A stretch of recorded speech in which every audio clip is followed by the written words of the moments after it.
আজ যখন সঞ্জয় রায়কে আদালতে নিয়ে আসা হচ্ছিল, আমরা সবাই দেখলাম পশ্চিমবঙ্গের পুলিশ কিভাবে সঞ্জয় রায়ের মুখ বন্ধ করার জন্য প্রিজন ভ্যান চাপড়ানো শুরু করেন।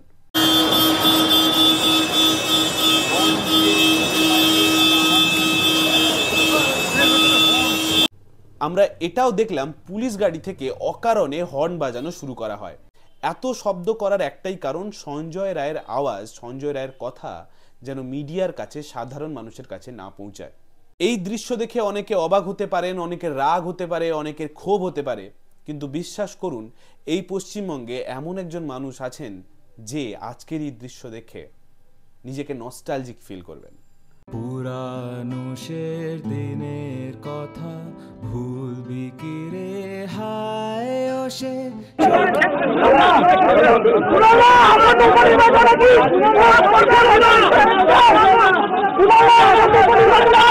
ক্রিকেটে মহেন্দ্র সিং ধোনি তার যোগ্য উত্তরসূরি হিসেবে বিরাট কোহলিকে নিজের হাতে কিছুদিন গড়েছিলেন।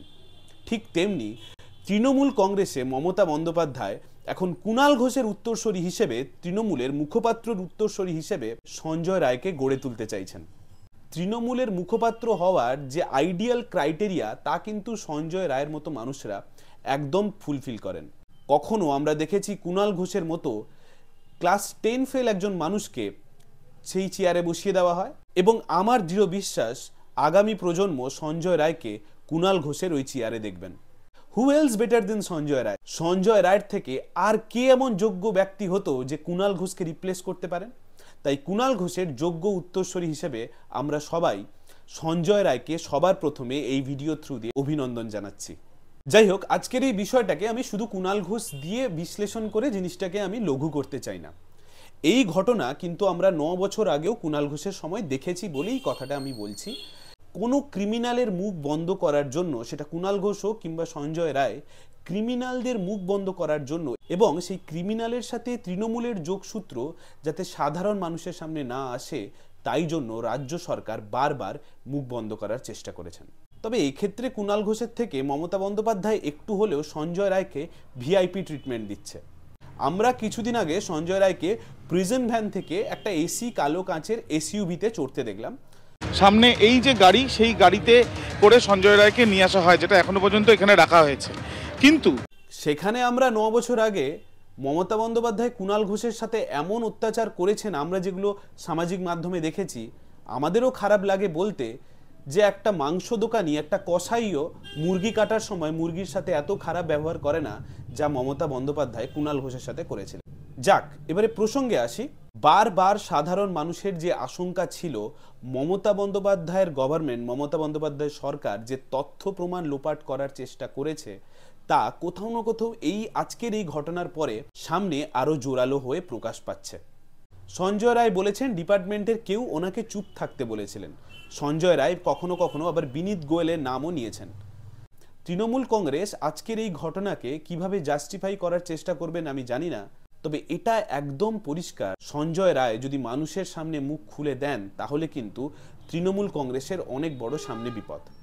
কিন্তু এখনো অবধি সঞ্জয় রায় তো তৃণমূল কংগ্রেসের কারণ নাম নেয়নি, সঞ্জয় রায় নাম নিয়েছিলেন বিনীত গোয়েলের। তাহলে মমতা বন্দ্যোপাধ্যায় এবং তার সরকার, পুলিশ মন্ত্রী এবং তার সরকার পুলিশকে দিয়ে কেন বিনীত গোয়েলকে আড়াল করার চেষ্টা করছেন? বিনীত গোয়েল তো এখন কলকাতার পুলিশ কমিশনারও নন, তিনি তৃণমূল কংগ্রেসের কেউ নন। সঞ্জয় রায় প্রিজন ভ্যান থেকে দুবার মুখ খুলেছিলেন। প্রথমবার যখন মুখ খুলেছিলেন তখন কিন্তু তিনি বিনীত গোয়েলের নাম নেননি, তিনি বলেছিলেন ডিপার্টমেন্টের কেউ কেউ আমাকে চুপ থাকতে বলেছেন। তার পরের দিন কিন্তু আমরা দেখিনি সঞ্জয় রায়কে প্রিজন ভ্যান থেকে বের করে এসইউভিতে আনতে। আমরা এই ঘটনাটা দেখলাম কখন? যখন সঞ্জয় রায় বিনীত গোয়েলের নামটা নিলেন। তাহলে বিনীত গোয়েলকে বাঁচানোর জন্য মমতা বন্দ্যোপাধ্যায় এবং তার সরকার কেন এত উঠে পড়ে লেগেছে সেটা আমাদের ভাবাচ্ছে। তাহলে কি আমাদের এটাই মেনে নিতে হবে যে আরজিকর ঘটনায় বিনীত গোয়েল এবং তৃণমূল কংগ্রেস দলের কিংবা বলুন সরকারের কেউ না কেউ বড় মাথা এর সাথে জড়িত এবং তাকেই কোথাও না কোথাও ধামাচাপা দেওয়ার চেষ্টা করছে? এবং যে কথাটা সবচেয়ে ইম্পর্টেন্ট, যে তৃণমূল কংগ্রেস ধামাচাপা দেওয়ার চেষ্টা করবে সেটাই স্বাভাবিক। আমরা শেষ 3 মাসে, শেষ 100 দিনে আমরা এটা বুঝে গেছি। লোকানো চোরানো বিষয় নয় যে তৃণমূল কংগ্রেস এই ঘটনাকে ধামাচাপা দেওয়ার চেষ্টা করেছে। এটা সাধারণ মানুষের কাছে জলের মতো পরিষ্কার। কিন্তু যে বিষয় নিয়ে আমাদের ভাবা উচিত, আপনি ভাবুন তো, সঞ্জয় রায় এই কথাগুলো মানুষের সামনে মিডিয়ার কাছে বলতে চাইছে, এই নামগুলো বলতে চাইছে, এবং সঞ্জয় রায় এই নামগুলো এখনো সিবিআইকে বলেনি। আপনি কি এটা বিশ্বাস করেন? নিশ্চয়ই নয়। সঞ্জয় রায়ের কাছে যা যা তথ্য মিডিয়াকে বলার আছে সেই তথ্যগুলো নিশ্চয়ই এতদিনে উনি সিবিআই কাছে জমা দিয়েছেন বলেই আমাদের প্রত্যেকের বিশ্বাস। তারপরেও এই নামগুলো জানা সত্ত্বেও আমি বিনীত গোয়েল কিংবা যাদের যাদের নাম সঞ্জয় রায় সিবিআইয়ের কাছে বলেছেন তাদেরকে আমি অ্যারেস্ট করার কথাও বলছি না, কিন্তু অন্তত তদন্তের প্রয়োজনে ওদেরকে একবার ডেকে পাঠাতে পারলেন না এতদিনে একবারও সিবিআই?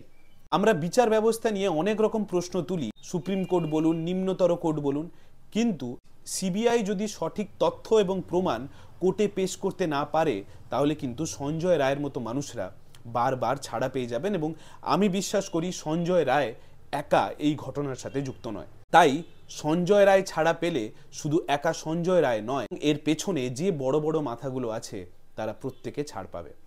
এবং বারবার সিবিআই এর তদন্তের অনীহা কিন্তু আমরা বারবার সামনে দেখতে পাচ্ছি।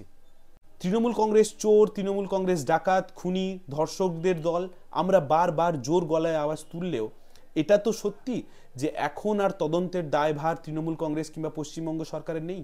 এখন সব কিছু প্রমাণ করার দায়িত্ব সিবিআই এর। সেই সিবিআই ঠিক কোন কারণে এতদিনেও ঠিক ডিপার্টমেন্টের কোন মানুষটি সঞ্জয় রায়কে মুখ বন্ধ করে রাখতে বলেছিলেন বলে সঞ্জয় রায় দাবি করেছিলেন, তারপরেও ডিপার্টমেন্টের সেই মানুষটিকে সিবিআই এখনো ডেকে কেন তদন্ত করলেন না তা আমি ভেবে পাচ্ছি না। এর পেছনে ঠিক কার কার হাত আছে? আমরা যাদের কাছে বিচার চাইব, যাদের দিকে আমরা দিনের পর দিন আশা নিয়ে তাকিয়ে বসে আছি, তারাই যদি নিজেদের মধ্যে গটআপ তৈরি করে সাধারণ মানুষকে বিভ্রান্তি করে, আশার আলো সাধারণ মানুষের মধ্যে দিনের পর দিন শুধু জাগিয়েই যাবে, তারপরে আমরা কোনো ফল পাবো না, তা কোথাও না কোথাও আমাদের হতাশ করবে। এবং এই মুখোশটা কিন্তু আস্তে আস্তে খুলে যাবে, কেন্দ্রীয় সরকার হোক কিংবা রাজ্য সরকারের।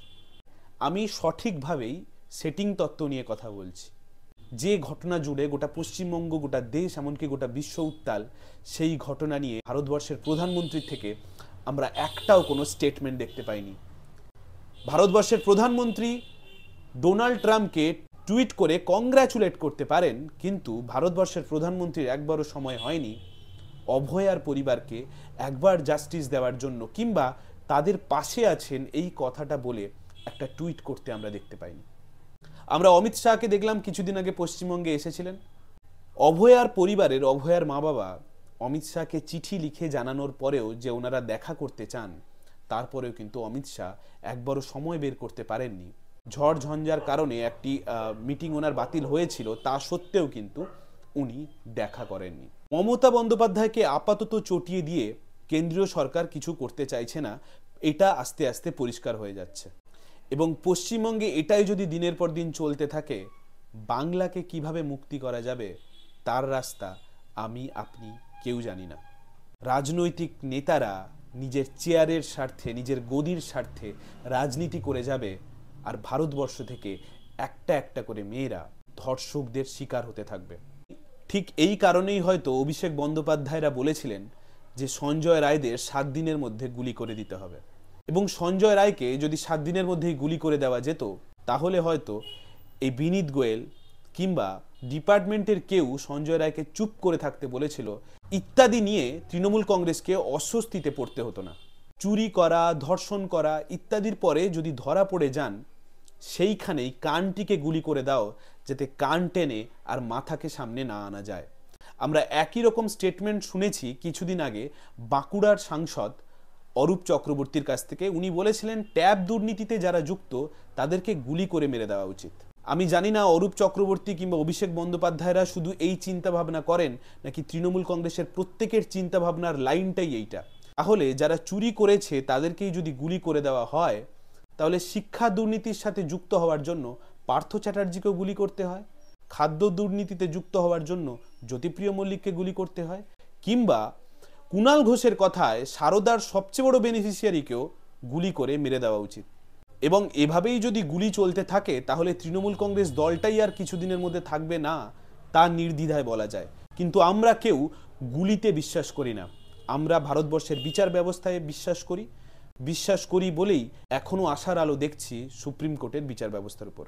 এবং আমি এইটা বলে শেষ করব যে সঞ্জয় রায়ের মুখে বিনীত গোয়েলের নাম শুনে যদি তৃণমূলের অস্বস্তি হয়, তাহলে ওই ঘটনায় শুধু সঞ্জয় রায় কিংবা বিনীত গোয়েল নয়, ওই ঘটনায় তৃণমূল কংগ্রেসের বড় বড় মাথারাও যুক্ত। আপনারা সবাই ভালো থাকবেন। ধন্যবাদ।